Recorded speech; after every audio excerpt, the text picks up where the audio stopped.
Madam President, a separate place in the record, I'd like to insert another statement. Without objection. Thank you.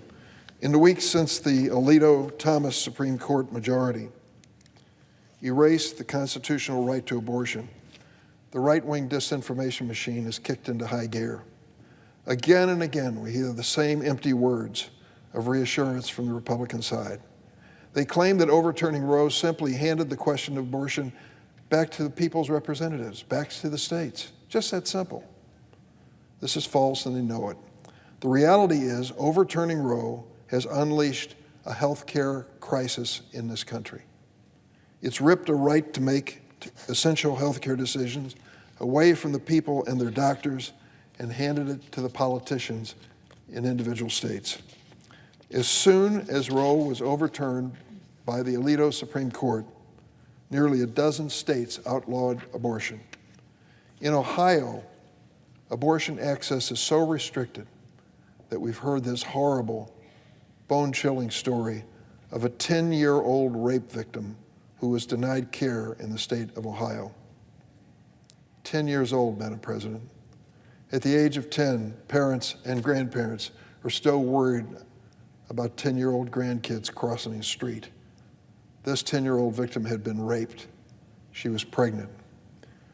The state's law in Ohio only permits abortions before fetal cardiac activity is detected, which is usually at 6 weeks of gestation. At the time this 10-year-old child sought care, she was 6 weeks and 3 days pregnant. She missed the deadline. So the child was forced to flee her home state of Ohio and travel to Indiana, where she was given medical care.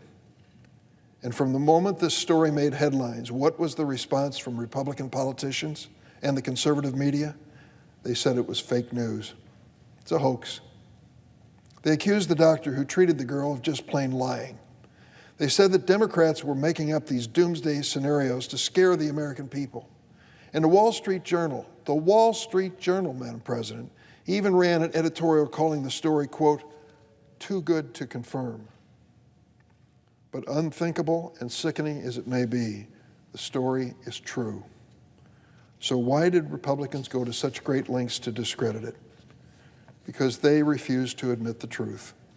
When faced with a case that shows the extreme consequences of outlawing abortion, as the Supreme Court just did weeks ago, they dismissed the facts as a lie. Well, here's the truth.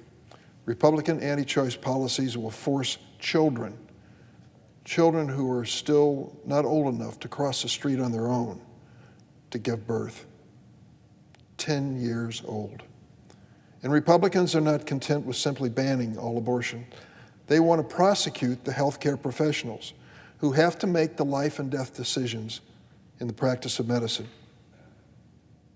Healthcare professionals like the one who treated this little girl from Ohio.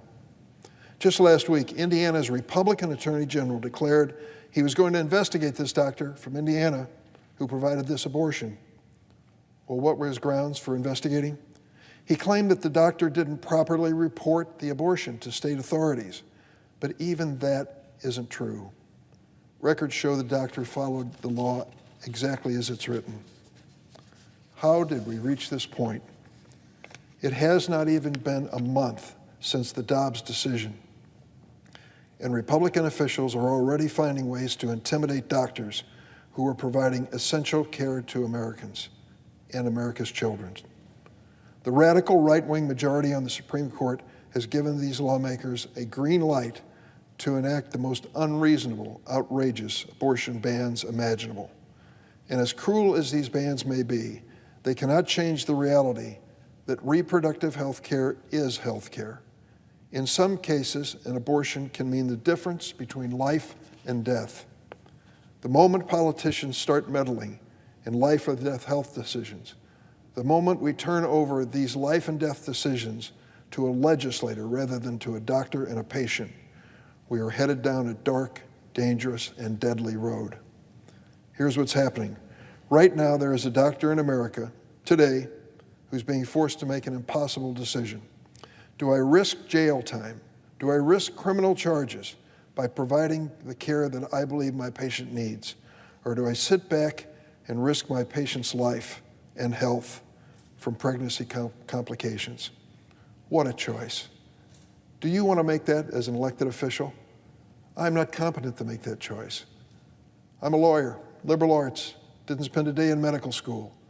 When it comes to the people I care about, my family and others, I want medical professionals to make that decision, not run-of-the-mill politicians. Last week, the Texas Attorney General filed a lawsuit against President Biden's administration. What was the reason? Because the administration issued guidance making it clear that health care providers are legally protected when offering legally mandated life or health-saving services in emergency situations. Think about that. Texas would rather allow women to risk their health, even death, than allow them to seek emergency life-saving care. And yesterday, the New York Times, and I commend this article to everyone, reported that miscarriage patients in Texas are being turned away by doctors. These women are being denied care because, quote, doctors are worried the patients might have actually taken abortion pills that hadn't expelled the pregnancy, two situations that appear medically identical. One San Antonio-based OBGYN put it best when she said, and I quote, "The art of medicine is lost and actually has been replaced by fear." This, the world we have entered after the fall of Roe, and it is a wake-up call for every member of this Senate. Don't turn your eyes away from it. This is the reality of the Supreme Court decision. Our constitutional rights should not and cannot differ state by state. For 50 years, this was a fundamentally constitutional guaranteed freedom, and it needs to be protected again by federal law. I don't think this court's going to stop with overturning Roe. I commended to all my colleagues a speech made last Thursday by Senator Kaine of Virginia.